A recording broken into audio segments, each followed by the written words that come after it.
Tommy Salo, how come he doesn't get enough love from the Oilers? He had incredible numbers here during his time. What's the story behind this? Because I look at his stats, and I'll put the COA out there right away. He did get himself into some legal trouble during the pandemic, so that would be why he's no longer brought out by the organization.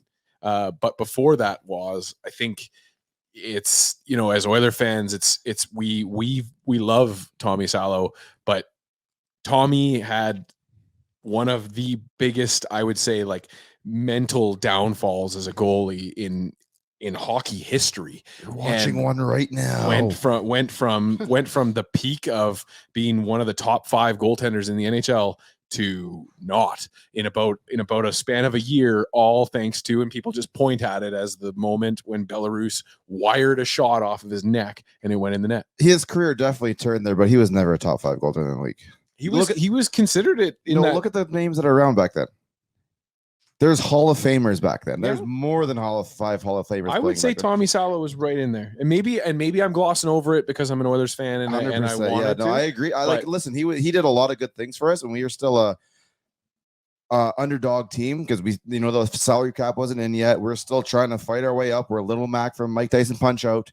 So yeah, he got a lot more. You like that? You got a lot more love from us. But I mean, you just look at the goaltenders that were in the league back then. It's really hard to say that.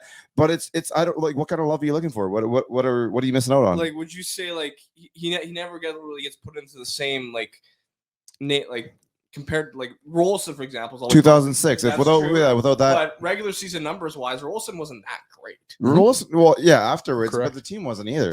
It's true, but I'm just saying. I mean, Tommy Salo, like, if he didn't have the legal issues, would he be in the Ring of Honor for the Oilers?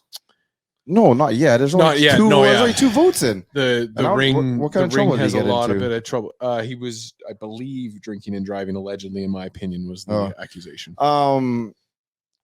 Yeah, if you talk to fans who are old enough, then you'll get the positive Tommy talk. But if they're not, they really don't know him. They don't understand. Yeah, it's not the same.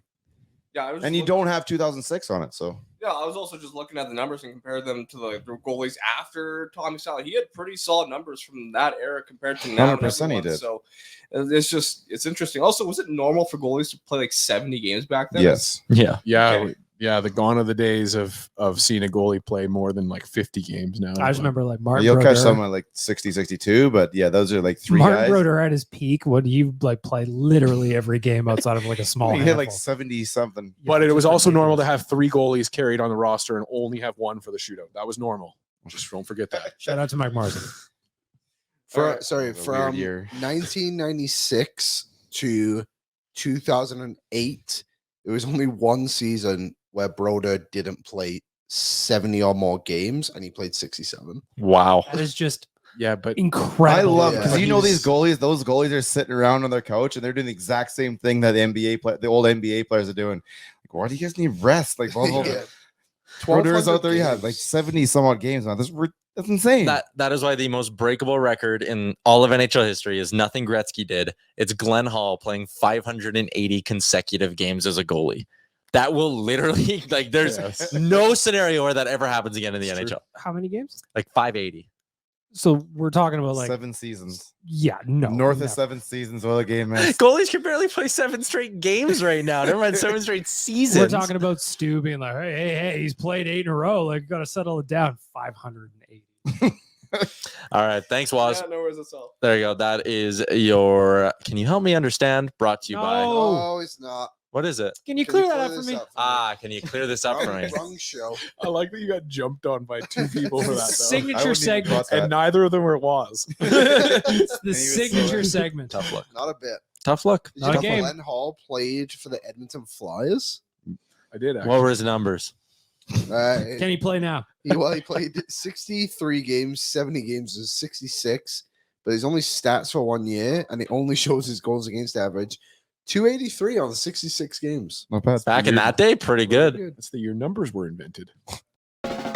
What's up, Nation citizens? If you like that video, then you need to be subscribed to the Oilers Nation YouTube. Podcasts, live shows, exclusive interviews, and analysis. Everything you need from your favorite voices at Oilers Nation. And you don't want to miss any of it, so hammer that subscribe button.